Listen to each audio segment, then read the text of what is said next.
ವೀಕ್ಷಕರೇ, ಇವತ್ತು hat trick hero Shivraj Kumar ಅವರು ತಮ್ಮ ಪತ್ನಿ ಗೀತಾ ಶಿವರಾಜ್ ಕುಮಾರ್ ಅವರ ಜೊತೆಗೆ ಕೊಳ್ಳೇಗಾಲ ತಾಲೂಕಿನ ಶಿಂಷಮಾರಿಯಮ್ಮ ದೇವಸ್ಥಾನಕ್ಕೆ ಭೇಟಿಯನ್ನ ನೀಡಿದ್ದು, ಶಿವಣ್ಣ ಮತ್ತು ಗೀತಕ್ಕ ಈ ಒಂದು ದೇವಸ್ಥಾನದಲ್ಲಿ ಪೂಜೆಯನ್ನ ಸಲ್ಲಿಸಿದ್ದಾರೆ. ವೀಕ್ಷಕರೇ, ನಮ್ಗೆಲ್ಲರಿಗೂ ಕೂಡ ಗೊತ್ತಿರೋ ಹಾಗೆ ನಟ ಶಿವಣ್ಣ ತಮ್ಮ ಕ್ಯಾನ್ಸರ್ ಚಿಕಿತ್ಸೆಗಾಗಿ ಮುಂದಿನ ವಾರ ಅಮೆರಿಕಕ್ಕೆ ಹೋಗಲಿದ್ದು, ಅದಕ್ಕಿಂತಲೂ ಮುಂಚೆ ತಿರುಪತಿಯಲ್ಲಿ ಪತ್ನಿ ಗೀತಾ ಶಿವರಾಜ್ ಕುಮಾರ್ ಅವರ ಜೊತೆಗೆ ತಲೆಯ ಮುಡಿಯನ್ನ ಕೊಟ್ಟಿದ್ದರು.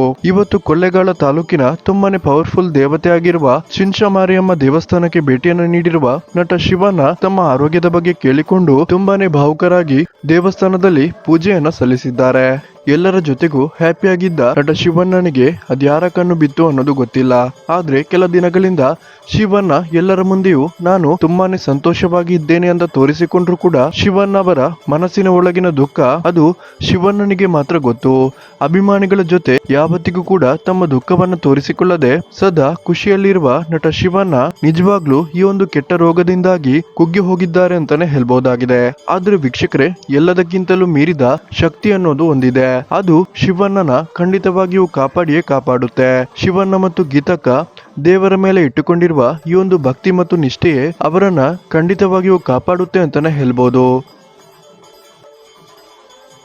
ವೀಕ್ಷಕರೇ, ನಿಮ್ಗೆ ಇದ್ರ ಬಗ್ಗೆ ಏನ್ ಅನಿಸುತ್ತೆ ಅನ್ನೋದನ್ನ ದಯವಿಟ್ಟು ಕಮೆಂಟ್ ಮಾಡಿ ತಿಳಿಸಿ.